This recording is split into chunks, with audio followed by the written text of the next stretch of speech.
Hi hello friends, welcome to the G K smart circle YouTube channel. ಈಗ ನಾವು ಮೇ 15, 2025ನೇ ಸಾಲಿನ ಪ್ರಮುಖ ಪ್ರಚಲಿತ ಘಟನೆಗಳನ್ನು ಕುರಿತು ಚರ್ಚೆ ಮಾಡೋಣ. ನಿಮಗೆಲ್ಲ ಗೊತ್ತಿರಲಿ, ಪ್ರತಿದಿನ ನಾನು ಕನ್ನಡದ ಪ್ರಜಾವಾಣಿ ಸೇರಿದಂತೆ ಕನ್ನಡದ ಇತರ ಎಲ್ಲ ನ್ಯೂಸ್ ಪೇಪರ್ಗಳು, ಇಂಗ್ಲೀಷ್ನ ದಿ ಹಿಂದೂ ಮತ್ತು ಇಂಗ್ಲೀಷ್ನ ಇತರ ಎಲ್ಲ ನ್ಯೂಸ್ ಪೇಪರ್ಗಳ ಜೊತೆಗೆ ಕೇಂದ್ರ ಸರ್ಕಾರ ಪ್ರತಿದಿನ ಅಪ್ಡೇಟ್ ಮಾಡ್ತಕ್ಕಂಥ PIB ನ್ಯೂಸ್ ಪೇಪರ್ಗಳ ಪ್ರಮುಖ ಪ್ರಚಲಿತ ಘಟನೆಗಳನ್ನು ನಿಮ್ಮ ಮುಂದೆ ತರ್ತಾ ಇರ್ತೀನಿ. ಹಾಗಾದರೆ ಇವತ್ತಿನ ಕ್ವಶ್ಚನ್ ನಂಬರ್ 1 ಏನಿದೆ ಅಂತ ನೋಡೋಣ ಬನ್ನಿ. ಗಮನಿಸಿ, 2025ರಿಂದ ಭಾರತ ಸರ್ಕಾರವು ಇನ್ನು ಮುಂದೆ ಕೆಳಗಿನ ಯಾವ ದಿನದಂದು ಇದೇ ಮೊಟ್ಟ ಮೊದಲ ಬಾರಿಗೆ ನೋಡಿ ಆಯುರ್ವೇದ ದಿನವನ್ನಾಗಿ ಆಚರಣೆ ಮಾಡಲು ಘೋಷಣೆ ಮಾಡಿದೆ. ನೋಡಿ, ಸರಿಯಾಗಿರ್ತಕ್ಕಂಥ ಉತ್ತರ ಸೆಪ್ಟೆಂಬರ್ 23. ಸೆಪ್ಟೆಂಬರ್ 23 ಇನ್ನು ಮುಂದೆ ಭಾರತದಲ್ಲಿ ಆಯುರ್ವೇದ ದಿನವನ್ನಾಗಿ ಆಚರಣೆ ಮಾಡಲು ಸರ್ಕಾರ ನಿರ್ಧಾರವನ್ನು ಕೈಗೊಂಡಿದೆ. ಸೊ ಈ ಒಂದು ಮಾಹಿತಿಯನ್ನು ನ್ಯೂಸ್ ಪೇಪರಲ್ಲಿ ಕೊಟ್ಟಿದ್ದರು, ಗಮನಿಸಬಹುದು. ಆಯುರ್ವೇದ ದಿನ. ಸೊ ನೋಡಿ, ಇನ್ನು ಮುಂದೆ ಎವ್ರಿ ಇಯರ್ ಸೆಪ್ಟೆಂಬರ್ 23 ಎಂದು ನಾವು ಈ ದಿನವನ್ನಾಗಿ ಆಚರಣೆ ಮಾಡುತ್ತೀವಿ. ನ್ಯೂಸ್ ಪೇಪರಲ್ಲಿ ಈ ಒಂದು ಮಾಹಿತಿಯನ್ನು ಕೊಟ್ಟಿದ್ದರು. ಸೊ ನೋಡಿ, ಈ ಮೊದಲು ಇದನ್ನು ಆಯುರ್ವೇದ ದಿನವನ್ನು ಧನ್ವಂತರಿ ಜಯಂತಿ ಅಥವಾ ದಸ್ತೆನರಾಸ್ ಅಂತ ಕರೀತಾರೆ. ನೋಡಿ, ಧನ್ತೆರಸ್ ಅಥವಾ ಆಯುರ್ವೇದ ಡೇ ಆ ದಿನದಂದು ಆಚರಿಸಲಾಗ್ತಾ ಇತ್ತು. ನರೇಂದ್ರ ಮೋದಿ ಸರ್ಕಾರ 2016ರಲ್ಲಿ ಧನ್ತೆರಸ್ ದಿನವನ್ನು ಆಯುರ್ವೇದ ದಿನವನ್ನಾಗಿ ಆಚರಿಸಲು ಪ್ರಾರಂಭಿಸಿತ್ತು. ಇದನ್ನು ಗಮನಿಸಬೇಕು. ಅಲ್ಲಿ ಗಮನಿಸಿ, ಹಿಂದೂ ಪುರಾಣಗಳ ಪ್ರಕಾರ ಧನ್ವಂತರಿ ದೇವರ ವೈದ್ಯ. ಪ್ರಾಚೀನ ವೈದ್ಯಕೀಯ ಪದ್ಧತಿಯಾಗಿರತಕ್ಕಂಥ ಆಯುರ್ವೇದ ಧನ್ವಂತರಿಗೆ ಸಲ್ಲುತ್ತದೆ. ಅವರು ಜ್ಞಾನವನ್ನು ಬ್ರಹ್ಮದೇವರಿಂದ ಪಡೆದಿದ್ದಾರೆ ಎಂದು ಹೇಳಲಾಗುತ್ತದೆ. ಸೊ ಇದು ನೆನಪಿರಬೇಕು. ಇಷ್ಟು ಮಾಹಿತಿ ಇದಕ್ಕೆ ಸಂಬಂಧಪಟ್ಟಂತೆ. ಇನ್ನು ಎರಡನೇ ಕ್ವಶನ್ ನೋಡಿ, ಇಸ್ರೋ ಅಂದರೆ ಭಾರತೀಯ ಬಾಹ್ಯಾಕಾಶ ಸಂಶೋಧನಾ ಸಂಸ್ಥೆ ಮೇ 18ರಂದು ಗೂಢಚಾರ ಉಪಗ್ರಹವಾಗಿರ್ತಕ್ಕಂಥ ರೈಸ್ ಸ್ಯಾಟಲೈಟ್ ಅಥವಾ ರೈಸ್ಯಾಟ್ 1B ಅನ್ನು ಉಡಾವಣೆ ಮಾಡಲಿದೆ. ಹಾಗಾದರೆ ಈ ಕೆಳಗಿನ ಯಾವ ಲಾಂಚ್ ವೆಹಿಕಲ್ ಮೂಲಕ ಇದನ್ನು ಉಡಾಯಿಸಲಿದೆ? ಇದು ತುಂಬಾ ಇಂಪಾರ್ಟೆಂಟ್ ಆಗುತ್ತೆ, ಗಮನಿಸಬಹುದು. ಇದಕ್ಕೆ ಸರಿಯಾಗಿರ್ತಕ್ಕಂಥ ಉತ್ತರ PSLV C-61 XL ರೂಪಾಂತರ. ಆಪ್ಷನ್ ನಂಬರ್ 3 ಸರಿಯಾಗಿದೆ. ಮೋಸ್ಟ್ ಇಂಪಾರ್ಟೆಂಟ್ ಆಗುತ್ತೆ. 7th ಅಡ್ವಾನ್ಸ್ಡ್ ಒಂದು ಗೂಢಚಾರ ವ್ಯವಸ್ಥೆ ಆಗಿದೆ. ನೋಡಿ, ISRO set to launch 7th spice satellite. ನೋಡಿ, ಇದೊಂದು ಗೂಢಚಾರ ಉಪಗ್ರಹವಾಗಿದೆ. ಅಂದರೆ ಒಂದು ಲಾಂಚ್ ಮೂಲಕ ಲಾಂಚ್ ಮಾಡ್ತಾ ಇದೆ. ಸ್ಪೈಸ್ ಸ್ಯಾಟಲೈಟ್ ಎಂಬುದು ಗಮನಿಸಬಹುದು. ಗೂಢಚಾರಿಗಾಗಿ ಇದನ್ನು ಲಾಂಚ್ ಮಾಡಲಾಗ್ತಾ ಇದೆ. ಇದರ ಹೆಸರೇನು? ರೈಸ್ಯಾಟ್ 1B. ಇದು ನೆನ್ಪಿಟ್ಕೋಬೇಕು. ಸೊ ಇದು ಬಾರ್ಡರ್ ಸರ್ವಿಲಿಯನ್ಸಲ್ಲಿ ಮತ್ತು ನ್ಯಾಷನಲ್ ಸೆಕ್ಯುರಿಟಿಯಲ್ಲೇ ತುಂಬಾ ಸಹಾಯಕವಾಗಿದೆ. ಸೊ ನ್ಯೂಸ್ ಪೇಪರಲ್ಲಿ ಒಂದು ಮಾಹಿತಿಯನ್ನು ಕೊಟ್ಟಿದ್ದರು. ಮೋಸ್ಟ್ ಇಂಪಾರ್ಟೆಂಟ್ ಆಗುತ್ತೆ ಕ್ವಶನ್, ಇದು ನೆನಪಿರಲಿ.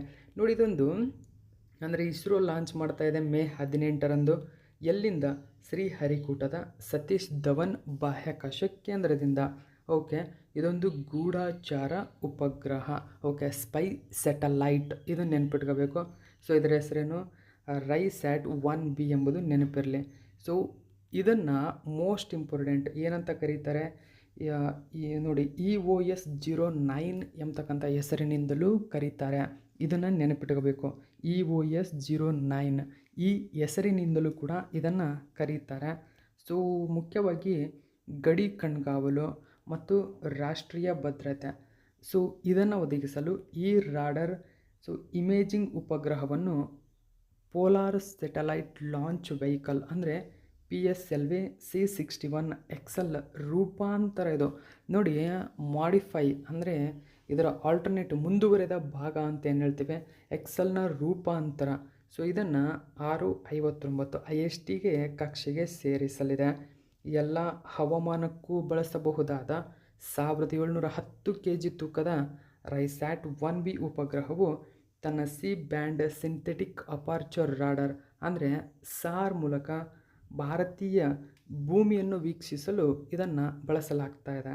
ಇದನ್ನು ಸುಮಾರು 529 ಕಿಲೋಮೀಟರ್ ಎತ್ತರದಲ್ಲಿರುವ ಸೂರ್ಯನ ಸಿಂಕ್ರೋನಸ್ ಕಕ್ಷೆಗೆ ಸೇರಿಸಲಾಗ್ತಾ ಇದೆ. ಸೊ ಇದನ್ನು ಇಸ್ರೋ ಉಡಾವಣೆ ಮಾಡಿದ 7ನೇ ರೈಸ್ಯಾಟ್ ಸರಣಿಯ ಉಪಗ್ರಹವಾಗಿದೆ. ನೋಡಿದು 7ನೇ ಆವೃತ್ತಿಯದ್ದಾಗಿದೆ ಸ್ನೇಹಿತರೆ. ಇದು ತುಂಬಾ ಇಂಪಾರ್ಟೆಂಟು. ಇದು 7ನೇ ಆವೃತ್ತಿಯದ್ದಾಗಿದೆ. ಮೊಟ್ಟ ಮೊದಲ ರೈಸ್ಯಾಟ್ ಉಪಗ್ರಹವನ್ನು ರೈಸ್ಯಾಟ್ 2 ಅನ್ನು 2009ರಲ್ಲಿ ಉಡಾವಣೆ ಮಾಡಲಾಗಿತ್ತು. ಓಕೆ, ಅದರ ಮುಂದುವರೆದ ಭಾಗ ಗಮನಿಸಿ. 2.1.1a, 2b, 2br1 ಮತ್ತು 2br2. ಈಗ ರೈಸ್ಯಾಟ್ನ ಆವೃತ್ತಿ 1b, ಇದನ್ನೇ ನೆನ್ಪಿಟ್ಕೋಬೇಕು. ನೆಕ್ಸ್ಟ್ ನಾವು 3ನೇ ಕ್ವಶನ್ ನೋಡೋಣ. ಶ್ರೀಲಂಕಾದಲ್ಲಿ ಇತ್ತೀಚೆಗೆ ನಡೆದ 2025ರ ತ್ರಿರಾಷ್ಟ್ರ ಮಹಿಳಾ ಏಕದಿನ ಅಂತಾರಾಷ್ಟ್ರೀಯ ತ್ರಿಕೋನ ಸರಣಿ ಅಂತ ಕರೀತಾರೆ, ಅಂದರೆ ODI. ಇದನ್ನು ಯಾರು ಗೆದ್ದಿದ್ದಾರೆ? ಸರಿಯಾದಂಥ ಉತ್ತರ ಭಾರತ ಚಾಂಪಿಯನ್ ಆಗಿದೆ. ಶ್ರೀಲಂಕಾದಲ್ಲಿ ನಡೆದಿತ್ತು. ಇದನ್ನು ಗಮನಿಸಬೇಕು ನೀವು. ಹೆಚ್ಚಿನ ಡೀಟೇಲ್ಸನ್ನು ನಾವು ತಿಳ್ಕೊಳ್ಳೋಣ. ನೋಡಿ, ಈ ಥರದ ಕ್ವಶನ್ ಕೇಳ್ತಾರೆ, ಯಾಕಂದರೆ ವಿಶಿಷ್ಟವಾಗಿರತಕ್ಕಂಥ ಒಂದು ಮ್ಯಾಚ್ ಇದು. ಓಕೆ, ಸೊ ಇಲ್ಲಿ ಹರ್ಮನ್ಪ್ರೀತ್ ಕೌರ್ ನಾಯಕತ್ವವನ್ನು ವಹಿಸಿದ್ರು. ಇದನ್ನು ನೆನ್ಪಿಟ್ಕೋಬೇಕು. ಹರ್ಮನ್ಪ್ರೀತ್ ಕೌರ್ ನಾಯಕತ್ವದ ಭಾರತೀಯ ಮಹಿಳಾ ಕ್ರಿಕೆಟ್ ತಂಡವು 3 ರಾಷ್ಟ್ರಗಳ ಏಕದಿನ ಅಂತಾರಾಷ್ಟ್ರೀಯ ತ್ರಿಕೋನ ಸರಣಿ ಅಂತ ಕರೀತಾರೆ, ಟ್ರೈ ನೇಷನ್ ODI ಸೀರೀಸ್, ಇದನ್ನೇ ಗೆದ್ದುಕೊಂಡಿದೆ. ಫೈನಲ್ನಲ್ಲಿ ಅತಿಥೇಯ, ಅಂದರೆ ಈ ವರ್ಷ ಎಲ್ಲಿ ಟ್ರೈ ನೇಷನ್ ODI ಸೀರೀಸ್ ನಡೆದಿತ್ತು ಅಂತ ಕೇಳಿದರೆ ಶ್ರೀಲಂಕಾದಲ್ಲಿ ನಡೆದಿತ್ತು. ಅತಿಥೇಯ ರಾಷ್ಟ್ರ ಇಲ್ಲಿ 97 ರನ್ಗಳಿಂದ ಸೋಲಿಸಿತು. ಅತಿಥೇಯ ಶ್ರೀಲಂಕಾ, ಭಾರತ, ದಕ್ಷಿಣ ಆಫ್ರಿಕಾದ ಮಹಿಳಾ ತಂಡಗಳು ಏಪ್ರಿಲ್ 27ರಿಂದ ಮೇ 11ರವರೆಗೆ ತ್ರಿಕೋನ ಸರಣಿಯಲ್ಲಿ ಭಾಗವಹಿಸಿದ್ದವು ಗಮನಿಸಬೇಕು. ಭಾರತದ ತಂಡ ನಿಗದಿತ 50 ಓವರ್ಗಳಲ್ಲಿ 7 ವಿಕೆಟ್ಗಳ ನಷ್ಟಕ್ಕೆ 342 ರನ್ ಗಳಿಸಿತು. ಇಲ್ಲಿ ಸ್ಮೃತಿ ಮಂದನ 101 ಎಸೆತಗಳಲ್ಲಿ 116 ರನ್ ಗಳಿಸಿ ಅವರ ಇತಿಹಾಸದಲ್ಲಿ 11ನೇ ಏಕದಿನ ಶತಕವನ್ನು ಬಾರಿಸಿದ್ರು, ನೆನಪಿರಲಿ. ನೆಕ್ಸ್ಟ್ ನಾವು 4ನೇ ಕ್ವಶನ್ ನೋಡೋಣ. ನೋಡಿ, ನಿರುಪಮಾ ದೇವಿರವರು 2025ನೇ ಸಾಲಿನ ಏಷ್ಯನ್ ವೆಟ್ ಲಿಫ್ಟಿಂಗ್ ಚಾಂಪಿಯನ್ಶಿಪ್ನಲ್ಲಿ ಒಟ್ಟು 206 kg ತೂಕದೊಂದಿಗೆ, ಅಂದರೆ ಭಾರ ಎತ್ತುವಿಕೆಯಲ್ಲೇ 4ನೇ ಸ್ಥಾನವನ್ನು ಪಡೆದುಕೊಂಡಿದ್ರು. ಅಂದರೆ ವಿಶ್ವದಲ್ಲಿ, ಅಂದರೆ ಏಷ್ಯಾದಲ್ಲಿ ಏಷ್ಯನ್ ವೆಟ್ ಲಿಫ್ಟಿಂಗ್ ಚಾಂಪಿಯನ್ಶಿಪ್ನಲ್ಲಿ 4ನೇ ಸ್ಥಾನವನ್ನು ಪಡೆದುಕೊಂಡಿದ್ದಾರೆ. ಹಾಗಾದರೆ 2025ರ ಏಷ್ಯನ್ ವೆಟ್ ಲಿಫ್ಟಿಂಗ್ ಚಾಂಪಿಯನ್ಶಿಪ್ಗಳು ಯಾವ ದೇಶದಲ್ಲಿ ನಡೆದಿತ್ತು ಅಥವಾ ಆತಿಥ್ಯ ವಹಿಸಿರುವ ದೇಶ ಯಾವುದು ಅಂತ ಕೇಳಿದರೆ, ನೋಡಿ, ಮೋಸ್ಟ್ ಇಂಪಾರ್ಟೆಂಟ್ ಆಗುತ್ತೆ ಚೀನಾ. 2025ನೇ ಸಾಲಿನ ಏಷ್ಯನ್ ವೆಟ್ ಲಿಫ್ಟಿಂಗ್ ಚಾಂಪಿಯನ್ಶಿಪ್ ಚೀನಾದಲ್ಲಿ ನಡೆದಿದೆ. ಇಲ್ಲಿ ಭಾರತ 4ನೇ ಸ್ಥಾನ ಪಡೆದುಕೊಂಡಿದೆ. ಸೊ ಗಮನಿಸಬಹುದು, ನಿರುಪಮಾ ದೇವಿಯನ್ನು ಭಾರತದಿಂದ ಕಳಿಸಲಾಗಿತ್ತು. ಇವರು 4th ಸ್ಥಾನವನ್ನು ಪಡೆದುಕೊಂಡಿದ್ದಾರೆ. ಸೊ ಇದನ್ನು ಕೂಡ ನೀವು ನೆನಪಿರಲಿ. ಓಕೆ, ಸೊ ಇದು ಕೂಡ ಮಾಹಿತಿ ಇಂಪಾರ್ಟೆಂಟ್ ಆಗುತ್ತೆ. ನೆಕ್ಸ್ಟ್ 5ನೇ ಕ್ವಶನ್ ನೋಡೋಣ. ಇಂಪಾರ್ಟೆಂಟ್ ಕ್ವಶನ್ ಇದು. ನೋಡಿ, ಭಾರ್ಗವಾಸ್ತ್ರ ಅಂತ ಕರೀತಾರೆ ಇಂಗ್ಲೀಷಲ್ಲಿ. ನೋಡಿ, ಭಾರ್ಗವಾಸ್ತ್ರ ಇದು ಭಾರತದ ಸ್ವದೇಶಿ ಕೌಂಟರ್ ಸ್ವರ್ಮ್ ಡ್ರೋನ್ ವ್ಯವಸ್ಥೆಯನ್ನು ಯಶಸ್ವಿಯಾಗಿ ಪರೀಕ್ಷಿಸಲಾಯಿತು. ನೋಡಿ, ಭಾರ್ಗವಾಸ್ತ್ರ ಎಂಬುದು ಸ್ವದೇಶಿ ಕೌಂಟರ್ ಸ್ವರ್ಮ್ ಡ್ರೋನ್ ವ್ಯವಸ್ಥೆಯಾಗಿದೆ. ಇದನ್ನು ಇತ್ತೀಚೆಗೆ ಯಶಸ್ವಿ ಪರೀಕ್ಷೆ ಮಾಡಲಾಯಿತು. ಹಾಗಾದರೆ ಭಾರ್ಗವಾಸ್ತ್ರ ಎಂಬ ಕೌಂಟರ್ ಡ್ರೋನ್ ವ್ಯವಸ್ಥೆಯನ್ನು ಅಭಿವೃದ್ಧಿಪಡಿಸಿದ ಕಂಪನಿ ಯಾವುದು? ಸೊ ಯಾವ ಕಂಪನಿ ಅಭಿವೃದ್ಧಿಪಡಿಸಿದೆ? ಹಾಗಾದ್ರೆ ಸರಿಯಾದಂಥ ಉತ್ತರ ಆಪ್ಷನ್ ನಂಬರ್ 2, ಸೋಲಾರ್ ಡಿಫೆನ್ಸ್ ಮತ್ತು ಏರೋಸ್ಪೇಸ್ ಲಿಮಿಟೆಡ್. ಈ ತರಹದ ಕ್ವಶನ್ಗಳು ಇಂಪಾರ್ಟೆಂಟ್ ಆಗುತ್ತೆ. ನೋಡಿ, ಈ ಮಾಹಿತಿಯನ್ನು ಬಿಸ್ನೆಸ್ ಟುಡೇ ಆಗಿರ್ಬೋದು, ಎಲ್ಲ ನ್ಯೂಸ್ ಪೇಪರ್ಗಳಲ್ಲೂ ಕೊಟ್ಟಿದ್ದರು. India successfully tests counter swarm drone system. ನೋಡಿ, ಇದನ್ನ ಹಿಂಗೆ ನೆನ್ಪಿಟ್ಕೊಳ್ಳಿ, counter swarm drone system. So ಇದೊಂದು ಭಾರ್ಗವಾಸ್ತ್ರ. ಡೈರೆಕ್ಟಾಗಿ ಕೇಳ್ಬೋದು, ಇತ್ತೀಚೆಗೆ ಸುದ್ದಿಯಲ್ಲಿರುವ ಭಾರ್ಗವಾಸ್ತ್ರ ಎಂಬುದು ಒಂದು ಏನು ಅಂತ. ಇದೊಂದು ಕೌಂಟರ್ ಸ್ವಾರ್ಮ್ ಡ್ರೋನ್ ಸಿಸ್ಟಮ್ ಆಗಿದೆ. ಹಾಗಾದರೆ ಭಾರ್ಗವಾಸ್ತ್ರ ಹೇಗಿರುತ್ತೆ ಗಮನಿಸಬಹುದು. ಇಲ್ಲಿ ನೋಡಿ ಇದೆ, ಅಂದರೆ ಇದು ಮೂಲತಃ ಎಲ್ಲ ಕ್ಷಿಪಣಿಗಳಂತೆ ಇರತಕ್ಕಂಥದ್ದು. ಸೊ ಇದು ಕೂಡ ಅದೇ ರೀತಿಯಾಗಿದೆ. ಓಕೆ, ಗಮನಿಸಬಹುದು. ಟೆಸ್ಟ್ ಫೈರ್ ಸಕ್ಸಸ್ಫುಲಿ ಆಗಿದೆ. ಓಕೆ, ಸೊ ಇದನ್ನು solar defence and aerospace limited SDAL ಅಭಿವೃದ್ಧಿಪಡಿಸಿದೆ. ಇದೊಂದು ಕೌಂಟರ್ ಡ್ರೋನ್ ಸಿಸ್ಟಮ್ ಆಗಿದೆ ಎಂಬುದು ನೆನಪಿಟ್ಕೋಬೇಕು. ಓಕೆ, ಆಲ್ರೆಡಿ ಇದ್ರ ಬಗ್ಗೆ ಮಾಹಿತಿ ತಿಳಿಸಿದ್ದೀನಿ. ಸೊ ಇದನ್ನು ಗೋಪಾಲ್ಪುರದ ಸಿವರ್ಡ್ ಫೈರಿಂಗ್ ರೇಂಜ್ನಲ್ಲಿ ಪರೀಕ್ಷಿಸಲಾಗಿದೆ. ಹಾಗಾದರೆ ಏನಿದು ಭಾರ್ಗವಾಸ್ತ್ರ? ಇದು ಮೋಸ್ಟ್ ಇಂಪಾರ್ಟೆಂಟು. ಭಾರ್ಗವಾಸ್ತ್ರವು ಹಾರ್ಡ್ ಕಿಲ್ ಮೂಡ್ನಲ್ಲಿ ಕಾರ್ಯನಿರ್ವಹಿಸುತ್ತದೆ. ನೋಡಿ, ಹಾರ್ಡ್ ಕಿಲ್ ಮೂಡ್ನಲ್ಲಿ ಇದು ತುಂಬ ಇಂಪಾರ್ಟೆಂಟು. ಯಾವ ಮೂಡಲ್ಲಿ ಇದು ವರ್ಕ್ ಮಾಡುತ್ತದೆ ಅಥವಾ ಕಾರ್ಯನಿರ್ವಹಿಸುತ್ತೆ ಅಂದರೆ ಹಾರ್ಡ್ ಕಿಲ್. ಇದು ತುಂಬಾ ಇಂಪಾರ್ಟೆಂಟ್. ಇಲ್ಲಿನ ಎಲ್ಲ ಪೇಪರ್ಗಳಲ್ಲೂ ಹೈಲೈಟ್ ಇದೆ. ಹಾರ್ಡ್ ಕಿಲ್ಲಲ್ಲಿ ಇದು ಕೆಲಸ ಮಾಡುತ್ತೆ. ಹಾರ್ಡ್ ಕಿಲ್ ಅಂತಂದರೆ ಯಾವುದೇ ಎದುರಾಳಿ ಕ್ಷಿಪಣಿಗಳು, ಡ್ರೋನ್ಗಳು ಬಂದರೂ ಕೂಡ ಇಮ್ಮಿಡಿಯೇಟಾಗಿ ಇದೇ ಅದನ್ನು ರೆಕಗ್ನೈಸ್ ಮಾಡಿ ಕಿಲ್ ಮಾಡುತ್ತೆ, ಕೊಂದು ಹಾಕುತ್ತೆ ಅದನ್ನು. ಸೊ ಈ ಕಾರಣಕ್ಕಾಗಿ ಮತ್ತು ಇದು 2.5 ಕಿಲೋಮೀಟರ್ ದೂರದಲ್ಲಿ ಸಣ್ಣ ಮತ್ತು ಒಳಬರುವ ಡ್ರೋನ್ಗಳನ್ನು ಪತ್ತೆ ಹಚ್ಚಿ ನಿರ್ಮೂಲನೆ ಮಾಡಬಲ್ಲ ಸಾಮರ್ಥ್ಯವನ್ನು ಹೊಂದಿದೆ. ಸರಿಸುಮಾರು ಗಮನಿಸಬಹುದು, 2.5 ಕಿಲೋಮೀಟರ್ ದೂರ ಇದ್ದರೂ ಕೂಡ ಇದು ಕಂಡುಹಿಡಿದು ಅದನ್ನು ನಾಶ ಮಾಡುತ್ತದೆ. ಈ ವ್ಯವಸ್ಥೆಯನ್ನು 5,000 ಮೀಟರ್ಗಿಂತ ಹೆಚ್ಚಿನ ಎತ್ತರದ ಪ್ರದೇಶಗಳು ಸೇರಿದಂತೆ ವೈವಿಧ್ಯಮಯ ಭೂಪ್ರದೇಶಗಳಲ್ಲಿ ನಿಯೋಜಿಸಲು ವಿನ್ಯಾಸಗೊಳಿಸಲಾಗಿದೆ. ಓಕೆ, ಸೊ ಡೆವಲಪರ್ ಯಾರು ಅಂತ ಗೊತ್ತಾಯಿತು. ಇದರ ಉದ್ದೇಶವೇನು? ಇದೊಂದು ಕೌಂಟರ್ ಡ್ರೋನ್ ವ್ಯವಸ್ಥೆಯಾಗಿದೆ. ಓಕೆ, ಸೊ ಇದರ ಕಾರ್ಯಾಚರಣೆ ವಿಧಾನ ಹಾರ್ಡ್ ಕಿಲ್ ಆಗಿದೆ. ವ್ಯಾಪ್ತಿ 2.5 ಆಗಿದೆ.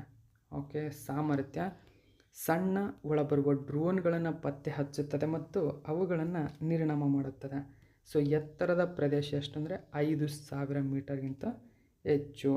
ಓಕೆ, ಮಹತ್ವ ಡ್ರೋನ್ಗಳ ಹಿಂಡುಗಳ ಬೆದರಿಕೆಯನ್ನು ಎದುರಿಸುವಲ್ಲಿ ಪ್ರಮುಖ ಹೆಜ್ಜೆ ಇರುತ್ತದೆ ಈ ಭಾರ್ಗವಾಸ್ತ್ರ.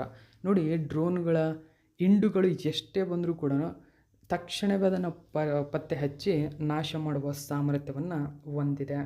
ನೆಕ್ಸ್ಟ್ 6ನೇ ಕ್ವಶನ್ ನೋಡಿ. ಇತ್ತೀಚೆಗೆ ಕೆಳಗಿನ ಯಾವ ದೇಶವು ಅನಿತಾ ಆನಂದ್ ಅವರನ್ನು ತನ್ನ ದೇಶದ ಅತ್ಯುನ್ನತ ವಿದೇಶಾಂಗ ಸಚಿವೆಯಾಗಿ ನೇಮಕ ಮಾಡಿದೆ?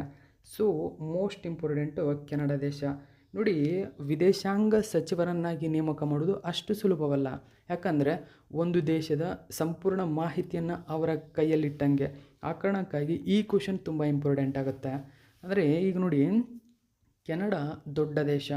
ಆ ದೇಶಕ್ಕೆ ಭಾರತೀಯ ಮೂಲದ ಒಬ್ಬರನ್ನು ಸಂಪೂರ್ಣ ಅತ್ಯುನ್ನತ ಹುದ್ದೆಯಾಗಿರ್ತಕ್ಕಂಥ ವಿದೇಶಾಂಗ ಖಾತೆಯನ್ನು ನೀಡಿರ್ತಕ್ಕಂಥದ್ದು ಹೆಚ್ಚಿನ ಮಹತ್ವ ಪಡೆದುಕೊಳ್ಳುತ್ತದೆ. ಅನಿತಾ ಆನಂದ್ ಮೂಲತಃ ನಮ್ಮ ಭಾರತದವರು. ಅವರ ತಾಯಿ ತಮಿಳುನಾಡಿನವರು, ತಂದೆ ಪಂಜಾಬ್ನವರು. ಸೊ ಇವರಿಗೆ ಜನಿಸಿದಂಥವರು ಅನಿತಾ ಆನಂದ್. ಇವರಿದೀಗ ಕೆನಡಾ ದೇಶದ ಮುಖ್ಯವಾಗಿ ವಿದೇಶಾಂಗ ಸಚಿವರಾಗಿ ಪ್ರಮಾಣ ವಚನ ಸ್ವೀಕರಿಸಿದ್ದಾರೆ. So the times of India news ಪೇಪರಲ್ಲಿ ಕೊಟ್ಟಿದ್ದಾರೆ ನೋಡಿ. Who is Anita Anand? Indian origin, appointed as Canada's foreign minister. ನೋಡಿ, ಫಾರಿನ್ ಮಿನಿಸ್ಟರ್ ಆಗೋದು ಅಷ್ಟು ಸುಲಭವಲ್ಲ. ಅದರಲ್ಲೂ ಕೆನಡಾದಂತಹ ಬಲಿಷ್ಠ ದೇಶಕ್ಕೆ ಇವರು ಫಾರಿನ್ ಮಿನಿಸ್ಟರ್ ಆಗಿದ್ದಾರೆ. ಇದು ಮೋಸ್ಟ್ ಇಂಪಾರ್ಟೆಂಟು. ಅನಿತಾ ಆನಂದ್ ನೆನಪಿರಲಿ ನಿಮಗೆ. ಓಕೆ, ಸೊ ಅನಿತಾ ಆನಂದ್ ಇದೆಲ್ಲ ಮಾಹಿತಿ. ಸೊ ಇವರು ಯಾವ ಪಕ್ಷ ಅಂತ ಕೇಳ್ತಾರೆ. ಲಿಬರಲ್ ಪಕ್ಷ, ಇದು ಇಂಪಾರ್ಟೆಂಟು. ಇವರದು ಲಿಬರಲ್ ಪಕ್ಷ. ಸೊ ಇದು ಇತ್ತೀಚೆಗೆ ಅತ್ಯಂತ ದೊಡ್ಡ ಪಕ್ಷವಾಗಿ ಅತಿ ಹೆಚ್ಚು ಮತಗಳನ್ನು ಪಡೆದುಕೊಂಡು ಜಸ್ಟಿಸ್ ಟ್ರೂಡೋ ಅವರನ್ನು ಸೋಲಿಸಿ ಈ ಪಕ್ಷ ಅಧಿಕಾರಕ್ಕೆ ಬರುತ್ತದೆ. ಸೊ ಜಸ್ಟಿಸ್ ಟ್ರೂಡೋ ನಂತರ ಮಾರ್ಕ್ ಕಾರ್ನಿ ಅಲ್ಲಿನ ನೂತನ ಪ್ರಧಾನಿಯಾಗಿ ಅಧಿಕಾರವನ್ನು ವಹಿಸಿಕೊಳ್ಳಲಿದ್ದಾರೆ. ಸೊ ಇದನ್ನು ನೆನಪಿಟ್ಕೋಬೇಕು. ಡೈರೆಕ್ಟಾಗಿ ಕೇಳ್ಬೋದು. ಸೊ ಕೆನಡಾದ ಪ್ರಸ್ತುತ ಪ್ರಧಾನಿ ಯಾರು ಅಂತ ಕೇಳಿದರೆ mark Carney. Okay, mark Carney ಇವರು ಜಸ್ಟಿಸ್ ಟ್ರೂಡೋ ಅವರನ್ನು ಬದಲಾಯಿಸಲಿದ್ದಾರೆ. ಓಕೆ, ಟ್ರೂಡೋ ಈ ಹಿಂದೆ ಪ್ರೆಸೆಂಟ್ಲಿ ಅಲ್ಲಿನ ಪ್ರಧಾನಮಂತ್ರಿಗಳು. ಇವರು ಸೋತಿದ್ದಾರೆ. ಇವರ ನಂತರ ಇದೀಗ ಮಾರ್ಕ್ ಕಾರ್ನಿ ಅಲ್ಲಿ ಪ್ರಧಾನಮಂತ್ರಿ ಆಗ್ತಾ ಇದ್ದಾರೆ. ಸೊ ಮಾರ್ಕ್ ಕಾರ್ನಿ ಅವರ ಪಕ್ಷ ಲಿಬರಲ್ ಪಕ್ಷ. ಸೊ ಅನಿತಾ ಆನಂದ್ ಅವರ ಪಕ್ಷ ಲಿಬರಲ್ ಪಕ್ಷ. ಇದನ್ನು ಕೂಡ ನೆನಪಿರಲಿ ನಿಮಗೆ. ಹಾಗಾದರೆ ಕೆನಡಾ ಸಂಸತ್ತಿನ ಹೌಸ್ ಆಫ್ ಕಾಮನ್ಸ್ ಅವಧಿ ಎಷ್ಟು? 5 ವರ್ಷಗಳು. ಇಲ್ಲಿ ಮುಖ್ಯವಾಗಿ ಹೌಸ್ ಆಫ್ ಕಾಮನ್ಸ್ ಅಂತ ಕರೀತಾರೆ. ಒಂದೊಂದು ಸಂಸತ್ತಿಗೆ ಒಂದೊಂದು ರೀತಿ ಹೆಸರಿರ್ತವೆ. ಸೊ ನಮ್ಮದು ಈಗ ಕೆಳಮನೆ ಮೇಲ್ಮನೆ ಅಂತ ಇರುತ್ತೆ. ನಮ್ಮ ಸಂಸತ್ತಿಗೆ ಸಂಸತ್ತು ಅಂತಲೇ ಕರೀತಾರೆ. ಆದರೆ ಕೆನಡಾ ಸಂಸತ್ತಿನ ಹೆಸರು ಹೌಸ್ ಆಫ್ ಕಾಮನ್ಸ್. ಇದು ನೆನಪಿಟ್ಕೋಬೇಕು. ಓಕೆ, ಸೊ ಇದನ್ನು ಕೂಡ ಇಂಪಾರ್ಟೆಂಟು. ಹಾಗಾದರೆ ಕೆನಡಾದ ರಾಜಧಾನಿ ಒಟ್ಟೋವಾ. Okay, currency dollar. ಪ್ರಧಾನಿ ಮಾರ್ಕ್ ಕಾರ್ನಿ. ಓಕೆ, ಇನ್ನು 7ನೇ ಕ್ವಶನ್ ನೋಡೋಣ. ನೋಡಿ, ಇಮಾರ್ಸ್ ಅಂತ ಕರೀತಾರೆ. ಅಂದರೆ